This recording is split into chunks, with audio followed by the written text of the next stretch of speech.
एक अपराधी एक लड़के को स्कूल में अपना बचाव करना सिखाता है। दोस्तों, मेरे चैनल पर आपका स्वागत है। आज मैं आपको 2018 के मनोवैज्ञानिक अपराध नाटक द पाथ्स यू लूज के बारे में बताने जा रहा हूँ।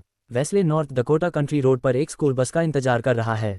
वह बस में बैठता है और पीछे की सीट पर बैठ जाता है। बस बच्चों के एक समूह से गुजरती है जो उस पर बर्फ के गोले फेंकते हैं और इसे रॉकेट कहते हैं। बधिर बच्चों के स्कूल में वे संकेत भाषा में निष्ठा की प्रतिज्ञा पर हस्ताक्षर करना सीख रहे हैं। वेस्ले के सहपाठियों में से एक हमेशा उसके बालों में बूगर रगड़कर उसे धमकाता है, लेकिन वेस्ले ध्यान न देने का नाटक करता है। वह सड़क के किनारे स्कूल बस से उतरता है और जंगल से घर चला जाता है। वे एक छोटे से गांव में रहते हैं। पारिवारिक रात्रिभोज के दौरान वेस्ले की मां गेल बंधक अपराध सूचना पड़ती हैं। वह पूछती है कि बच्चे रात के खाने के लिए क्या चाहते हैं। वेस्ले की बहन एम्बर कहती है कि वह मिठाई के लिए एक मगरमच्छ चाहती है। वे इसका मजाक उड़ाते हैं और ऐसा लगता है कि वे बहुत अच्छा समय बिता रहे हैं। रात के खाने के बाद वेस्ले अपनी मां के साथ चेकर खेलता है और उसे मारता है, लेकिन ऐसा लगता है कि उसकी मां उसे जीतने देती है। वेस्ले को प्रेरित करने के लिए अगले दिन स्कूल जाते समय वेस्ले को इमारत के पास बहुत सारी पुलिस कारों और एक एम्बुलेंस के साथ एक बड़ी सड़क अवरोध दिखाई देता है। जब वह स्कूल से घर आता है तो उसकी मां कहती है कि उसके पिता रॉनी लंबे समय तक दूर रहने के बाद घर लौट आए हैं। वेस्ले थोड़ा अनिच्छुक होता है जब उसके पिता उसे गले लगाने के लिए कहते हैं। बच्चा अपने पिता को देखकर खुश नहीं होता है, लेकिन वह फिर भी उस आदमी को गले लगाता है। वे रात के खाने की तैयारी कर रहे हैं। रॉनी एक ट्रक चालक के रूप में काम करता है और कहता है कि उसे नहीं पता कि उसका मालिक उसे दूसरी यात्रा पर कब भेजेगा। वह वेस्ले को अपनी सीट से हटने के लिए कहता है। रात के खाने के दौरान रॉनी पास में हुई एक गोलीबारी के बारे में बात करता है, जिसमें 4 लोगों की जान चली जाती है और खबर में बहुत शोर मचाता है। गेल विषय बदल देती है और कहती है कि वेस्ले ने इतिहास की परीक्षा में 95 अंक बनाए और साराटोगा की लड़ाई के बारे में सिर्फ एक सवाल में गलती की। उसके पिता वास्तव में उसके प्रदर्शन से प्रभावित नहीं होते हैं, वह केवल इस वाक्यांश को स्पष्ट करने में कामयाब रहते हैं। यह एक कठिन वाक्यांश है। माँ वेस्ले से पूछती है कि क्या उसे और भोजन चाहिए और इन शब्दों को सांकेतिक भाषा में डब करती है। रॉनी चाहता है कि वह ऐसा करना बंद कर दे क्योंकि बच्चा होंठ पढ़ सकता है और श्रवण सहायक पहन सकता है और उन्हें उसके साथ एक सामान्य व्यक्ति की तरह व्यवहार करना चाहिए। वह इससे विशेष रूप से नाराज लगता है। गेल जवाब देती है कि वेस्ले के लिए शब्दों को इस तरह से समझना आसान है। रॉनी का कहना है कि उसके लिए बाद में समाज में जीवन के अनुकूल होना मुश्किल होगा। गेल तब वेस्ले से हस्ताक्षर किए बिना पूछता है और वह सिर हिलाता है। रॉनी संतुष्ट होकर कहता है कि लड़का ठीक से सुन सकता है। अगली सुबह रॉनी वेस्ले को बताता है कि उसकी माँ बिस्मार्क में अपनी दादी के घर पर रात बिता रही है और वह उसकी देखभाल करेगा। वह वेस्ले को स्कूल के लिए लंच बैग देता है। जब वेस्ले अपना दोपहर का भोजन खोलता है तो बदमाशी फिर से उसके बालों पर बूगर रगड़ती है। वेस्ले अभी भी अपने लिए खड़ा नहीं होता है और उसे फिसलने देता है। घर के रास्ते में वह एक आदमी को बर्फ में एक डिफेल बैग के साथ पड़ा हुआ पाता है। बेघर दिखने वाला लड़का उसे धक्का देता है। उसके हाथ खून से लथपथ हैं और ऐसा लगता है कि वह लंबे समय से वहां पड़ा हुआ है। वेस्ले उससे दूर भाग जाता है। वह मदद के लिए अपने पिता को बुलाता है, लेकिन वह आदमी एक ट्रैक्टर की मरम्मत कर रहा है और विचलित नहीं होना चाहता। वह वेस्ले के संकेतों को भी नहीं समझता है। मुझे नहीं पता कि इसका क्या मतलब है। क्या आप इसे मसीह के लिए लिख सकते हैं? वेस्ले वहां भागने का फैसला करता है जहां वह आदमी लेटा हुआ था और उसके पिता उसका पीछा करते हैं। जब वे उस स्थान पर वापस आते हैं तो वेस्ले देखता है कि वह आदमी पहले ही जा चुका है। रॉनी अपने बेटे को घर जाने के लिए कहता है। रात के खाने पर रॉनी वेस्ले से उसे नमक देने के लिए कहता है, लेकिन बेटे ने उसकी बात नहीं सुनी। फिर वह चिल्लाने की कोशिश करता है और ऐसा करके अपनी बेटी को डराता है। रॉनी मेज पर अपनी मुट्ठी मारता है ताकि वेस्ले इसे महसूस कर सके। शाम को वेस्ले अपने शयनकक्ष से बाहर आता है और बेघर आदमी की तलाश करने का फैसला करता है। जाने से पहले वह अपने पिता को देखता है जो टीवी के सामने सो रहे हैं। उस जगह के पास खोज करते हुए जहां उसने उस आदमी को पहली बार देखा था, वह अंत में उसे पाता है। वह उसे एक स्लेज पर खींचता है, उसे गुलालों से बांधता है और आदमी को एक परित्यक्त खलिहान में घसीटता है। वह आदमी को घास पर रखता है और उसे गर्म कंबल से ढक देता है। जब वह आदमी अपनी आंखें खोलता है तो वेस्ले उसे धक्का देता है। पूरी तरह से थका हुआ बेघर आदमी फिर से सो जाता है। वह सुबह उठता है और देखता है कि लड़का अभी भी वहां है। वेस्ले से बात करते समय उसे पता चलता है कि लड़का कुछ भी नहीं सुन सकता है और कहता है, चिंता मत करो, तुम बहुत कुछ याद नहीं कर रहे हो। जब बेघर आदमी अपना स्वेटर ऊपर खींचता है तो वेस्ले देखता है कि उसे गोली का घाव है। वेस्ले कुछ चिकित्सा आपूर्ति लेने के लिए घर वापस जाता है। इस समय गैराज में रॉनी का दोस्त अपने बेटे से उपकरणों के बारे में पूछता है और लड़का सभी सवालों के सही जवाब देता है। रॉनी उन्हें ईर्ष्या से देखता है। वह वेस्ले को घर से बाहर आते हुए देखता है और उसे मरम्मत में मदद करने के लिए चिल्लाता है। वह अभी भी इस तथ्य को स्वीकार करने से इनकार करता है कि उसका बेटा बधिर है। वेस्ले उस आदमी को आपूर्ति देता है और वह घाव को सिलाई करता है। उस आदमी ने वेस्ले के सभी फलों के डंडे खा लिए और कहा, तुम्हारे पास यहाँ खाने के लिए कुछ और है, नाश्ते की तलाश करें। टीवी प्रसारण उस शूटिंग के बारे में बताता है जो पहले हुई थी जब उसके माता पिता प्रसारण देख रहे थे। वेस्ले अपना रात का खाना एक खिलौने के डिब्बे में रखता है। रॉनी इस बहाने घर छोड़ देता है कि उसे एक सहकर्मी से मिलने की जरूरत है। वेस्ले आदमी के लिए खाना लाता है और आदमी नोट करता है कि उसकी माँ बहुत अच्छी रसोइया है। फिर वह उसे समझाता है कि वह यहाँ और अधिक समय नहीं रह सकता क्योंकि उसे एक दोस्त से मिलने की ज़रूरत है। वह उठने की कोशिश करता है और एक दो कदम भी नहीं उठा पाता है। वे खोज हेलीकॉप्टर के उड़ते हुए होने की आवाज़ भी सुन सकते हैं। वह वेस्ले से मदद मांगता है। आदमी उसे निर्देश देता है कि क्या करना है। वह उसे रोसाइड कैफ़े जाने के लिए कहता है। वेस्ले आदमी की अंगूठी को एक ट्रक पर छोड़ देता है। ट्रक चालक एक सहज लड़की के साथ कैफ़े छोड़ देता है। अपने ट्रक पर अंगूठी देखकर ट्रक चालक वेस्ले को भी उठा लेता है। लड़का ट्रक चालक को एक लिफाफा देता है लेकिन ये बताने से इनकार कर देता है कि वह आदमी कहाँ है। इस समय एक पुलिस गाड़ी गुजरती है। ट्रक चालक का कहना है कि उसे सब कुछ व्यवस्थित करने के लिए कुछ समय चाहिए और इसमें कम से कम 2 सप्ताह लगेंगे। वह वेस्ले को एक कागज़ का थैला देता है। जब वेस्ले वापस आता है तो वह बैग को उस आदमी को देता है। वह उसमें से एक फ़ोन निकालता है और वेस्ले को बताता है कि उसे वहाँ उम्मीद से थोड़ा अधिक समय रहना होगा। लड़का उसके लिए अपने पिता के कुछ गर्म कपड़े लाता है। वेस्ले आदमी को व्यायाम करते हुए देखता है और उसके कार्यों की नकल करने की कोशिश करता है। आदमी उसके पास आता है और उसे पुल अप करना सिखाता है। थोड़ी देर बाद वेस्ले अपनी बहन के साथ टीवी देख रहा है जब उसकी माँ घर आती है। वह उससे स्कूल और बदमाशी के बारे में पूछती है। उसके पिता अपने हाथों में जलाऊ लकड़ी लेकर घर आते हैं। वह कुछ घड़ियां बिखेरता है और वेस्ली उसे एक हाथ देने के लिए दौड़ता है, लेकिन उन्हें ले जाने के बजाय वह उन्हें अपने पिता के ले जाने के लिए ढेर करने लगता है। रुको, रॉनी गुस्से में है कि लड़का उसे सुन नहीं पा रहा है। इसके बाद वेस्ली चेकर्स को उस आदमी के पास लाता है।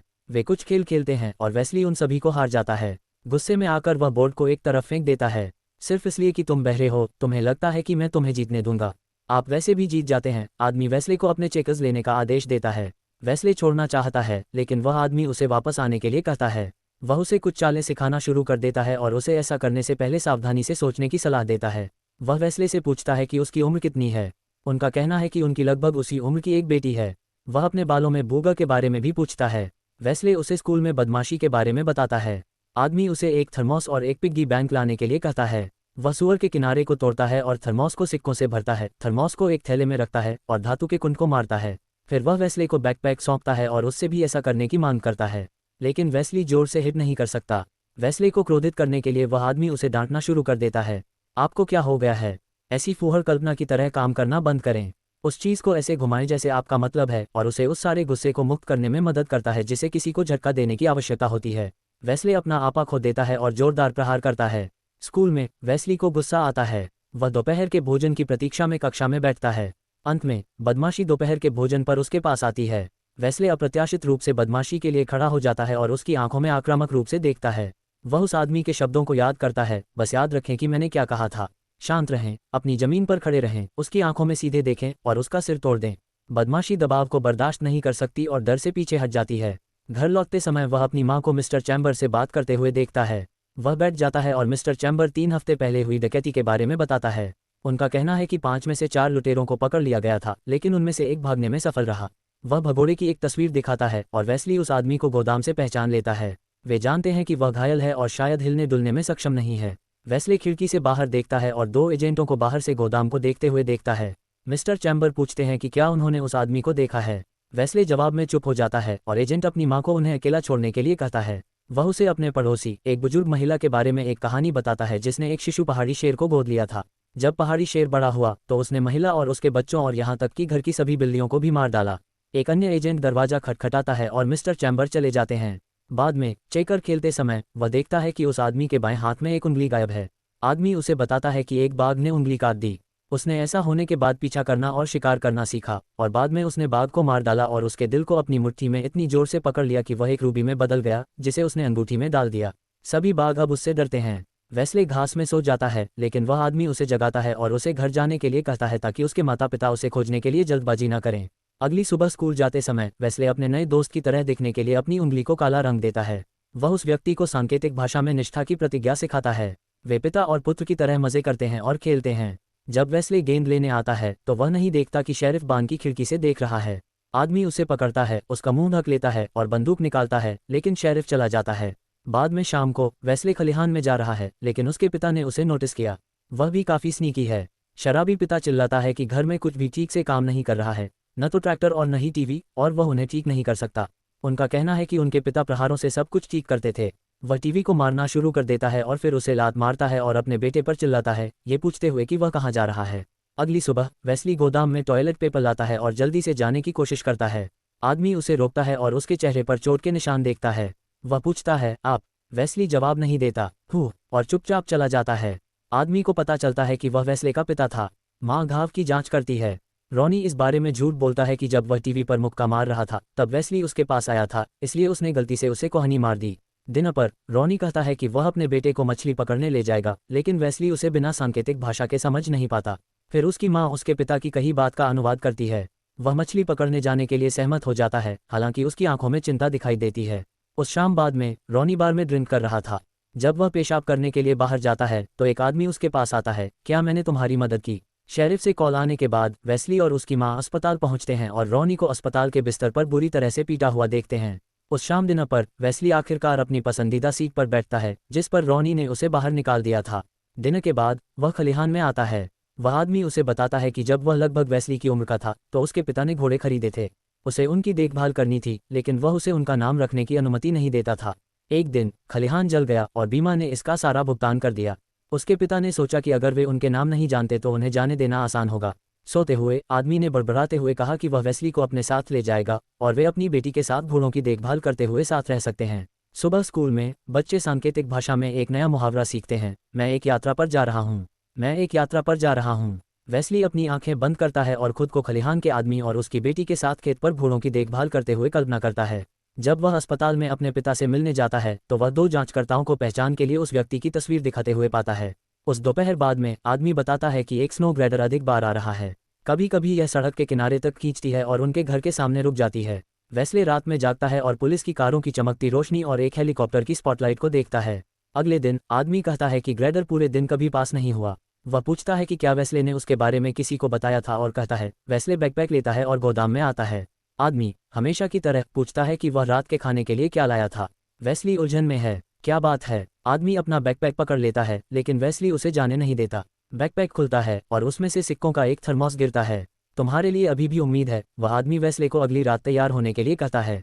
अगली शाम वेस्ले अपने खिलौनों को एक थैले में पैक करता है। घर से निकलते हुए वह अपनी बहन के पास जाता है और सांकेतिक भाषा में कहता है कि वह एक यात्रा पर जा रहा है। वे उस आदमी के साथ चेकर खेलते हैं और वेस्ली अंत में जीत जाता है। ट्रक चालक फोन करता है और उसे बाहर आने के लिए कहता है। आदमी वेस्ले को चेकर्स बोर्ड देता है और लड़के को अलविदा कहता है, लेकिन वेस्ले हैरान है। उसे लगा कि वे एक साथ जा रहे हैं। वेस्ले हताश होकर पहली बार एक शब्द का उच्चारण करता है।